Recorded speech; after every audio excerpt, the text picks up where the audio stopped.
Hi everyone, as the title and thumbnail tells you, we're going to be doing a outfeed table for our R4520 Ridgid table saw.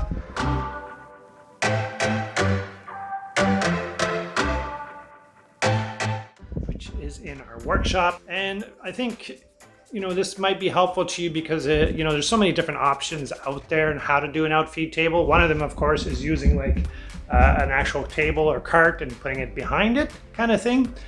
We want to try and avoid that because we always do need these two carts now, and if we were to use it for an outfeed table or two in the shop, it can cause some some stress as we both try to do some work and we need to use one of the tables and the other person needs to cut something on the table saw, needs an outfeed table. So we want to make it independent, and by doing that we don't want it to always be sticking out at the back here.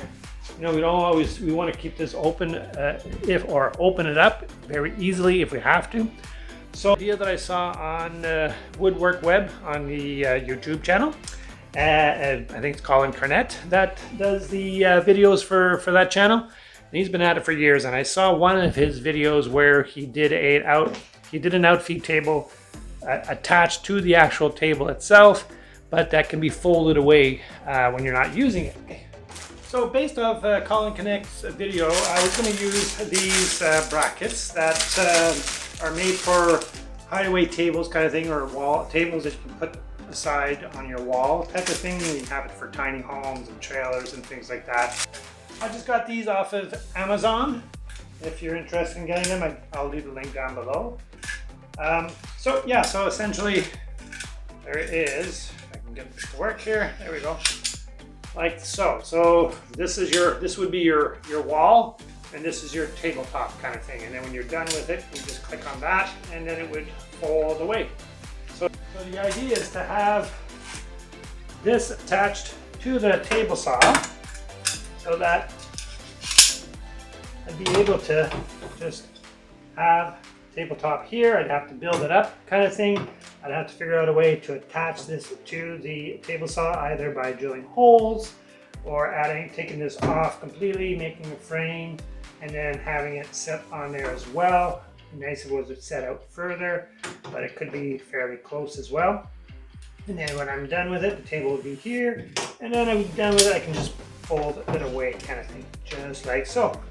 So that's a pretty cool idea. Like I said, Colin Cornett. I'll leave a link up above here, or of course down in the description. You can go look at how he's done it. And after I'd done my intro, I was kind of thinking about it, and I'm not too keen. His table saw, I think, was a little bit different, and I'm not too keen on having to drill holes or try to jimmy something to hold these things in place on the table saw, just in case of insurance reasons. If I take that back plate off or modify it in any way and it happens to catch on fire and burn the house down, I may not be insured. And instead of trying to figure out whether or not this will happen or not happen, or take the risk kind of thing, I decided that, I'm not going to touch it. I'll use this for another project. I do have another table that I want to do that type of thing too for an outfeed, so I'll keep it for that. I'll do a video on that. But I got another way of doing it.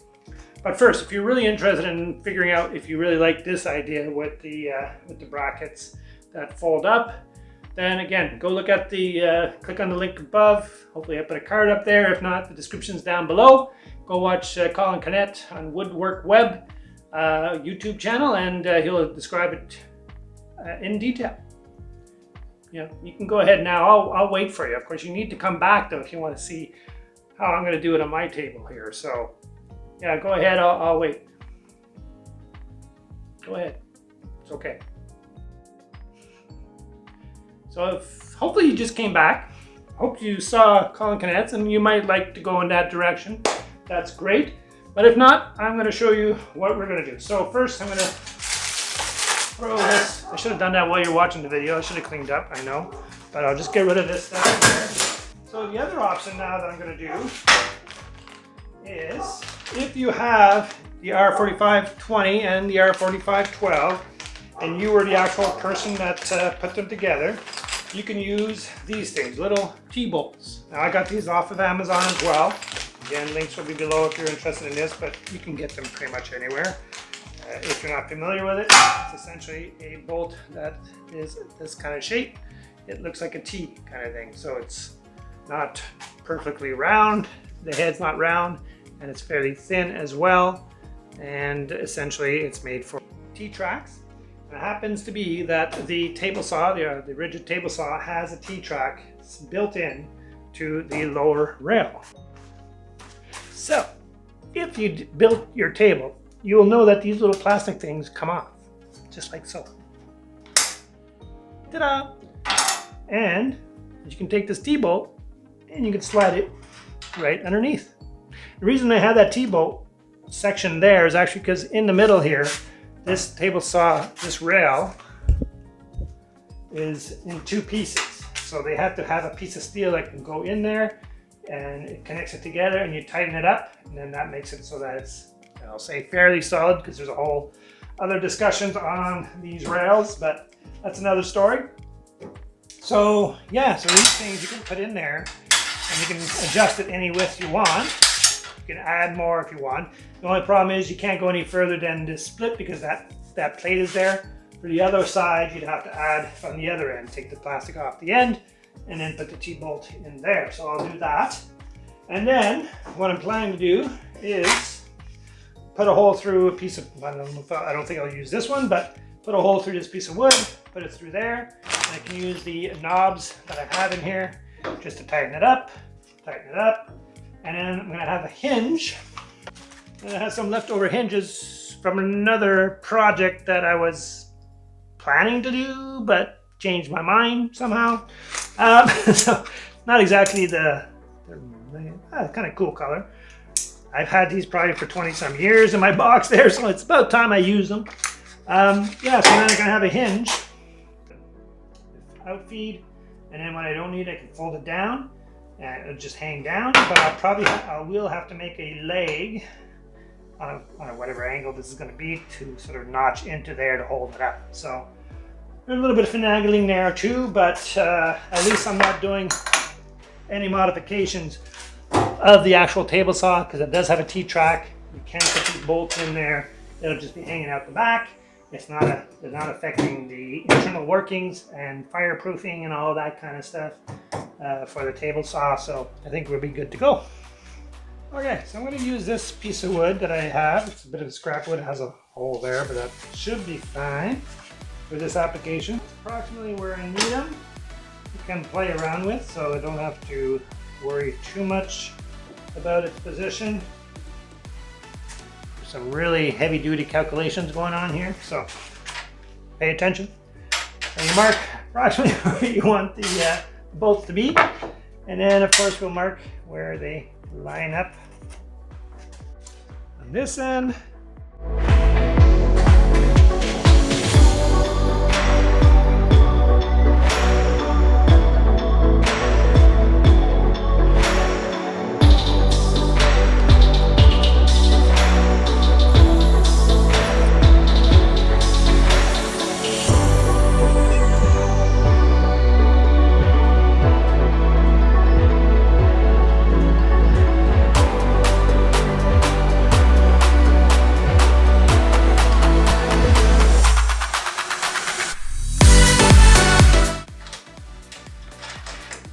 The wing nuts, and that will make likely not to split, I should say.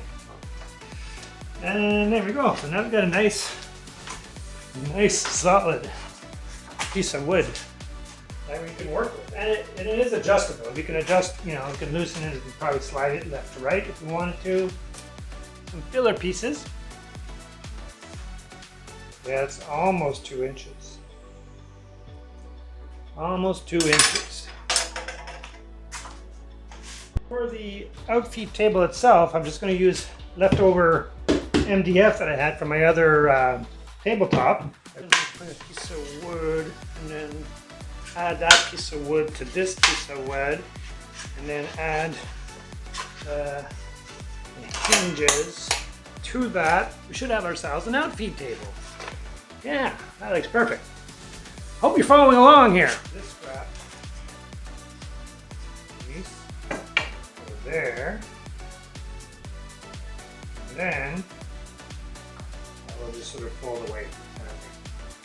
And I just have to build it up 1.5 inches and put the tabletop on top, and that could actually even fold over.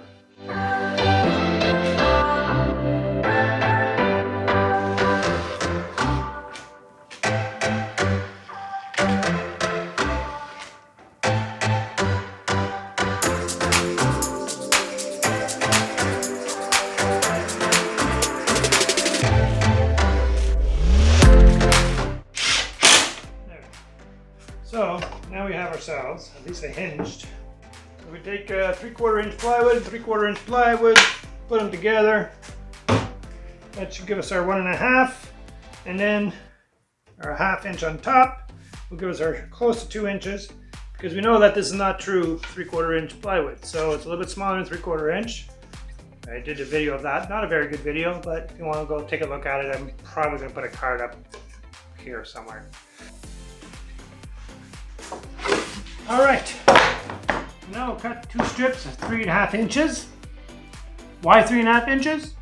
Because that's where the saw was set for my last project. Here we go.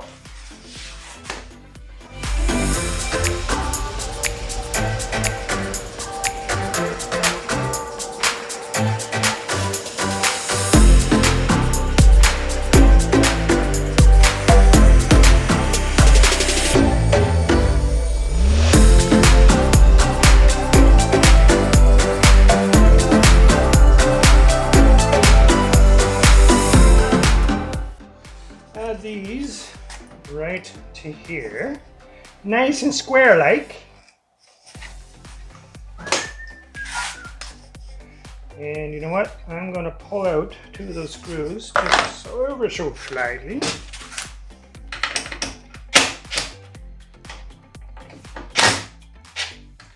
We will dig into the wood, and now we'll put some glue. Add a little glue or some extra adhesion so I can never take it apart again when I want to take it apart.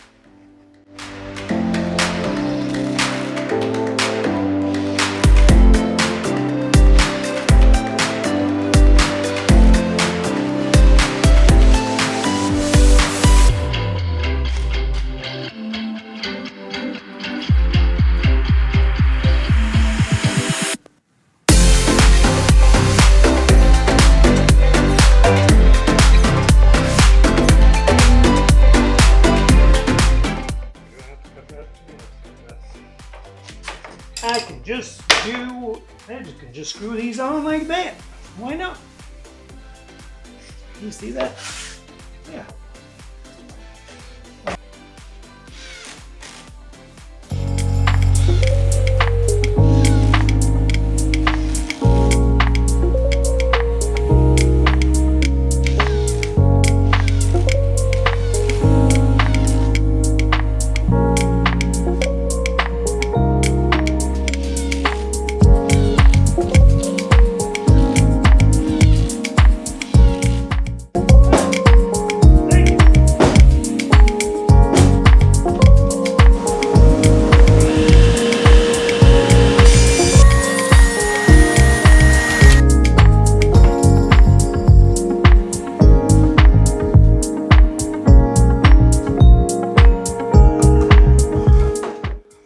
This spacer.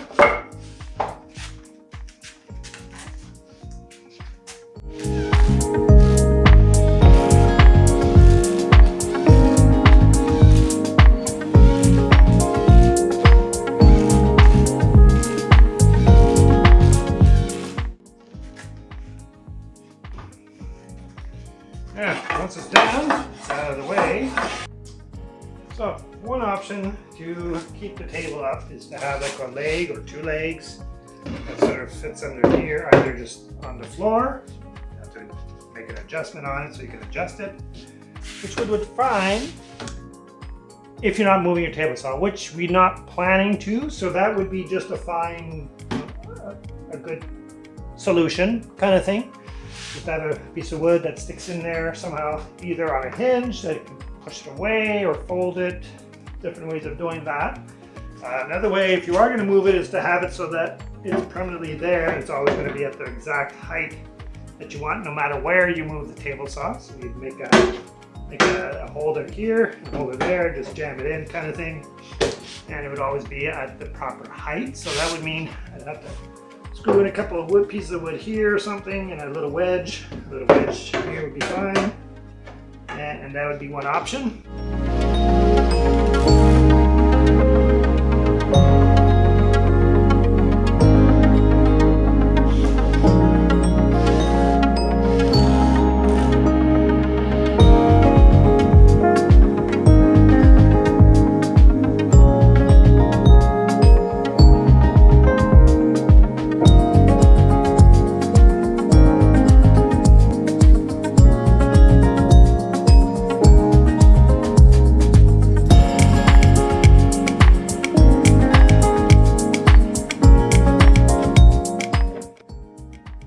Okay, now we're going to put this underneath. Should be, I'll get this out of the way. This fits in this little slot here. There we go. That goes down there. Good and solid. For now, I just made it. Screwed a piece of plywood onto here, and it slides into the groove on that side and into the groove on this side here. You can see there's like a little gap, so that sticks in there. And then this side stuck over on this side.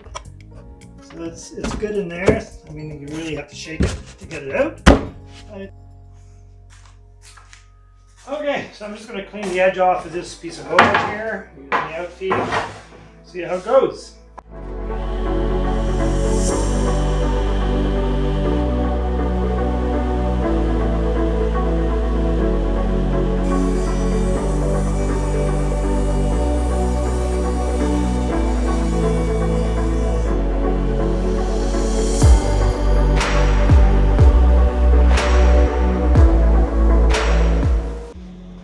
Ourselves a fold away Outfeed table. Kind of cool when we don't need it. You can just sort of wedge this out, take that out of the way, drop it out of the way. You can still cut without that being in the way. And if I need to access the panel, I just have to unscrew those two bolts, those two wing nuts kind of thing. Drop it out of the way, open up the back panel, and we're in. I know it ain't pretty, neither am I, but it does the job for us. It's not that heavy either, it's nice. It's a easy peasy fit. We've been doing it for so long without any Outfeed table, so having this will make a big difference. I might cut out these corners here just in case while we do have it out, that it doesn't get in our way. But yeah, so that's one way of making a quick Outfeed table with scrap wood for your R4520, or if you have an older version, the R4512 from Ridgid, Depot table saw. If you found this helpful, hey, hit the like button, and maybe you'll come back the next time we do a video on something else. We might do the Flatmaster, so you might want to come back for that.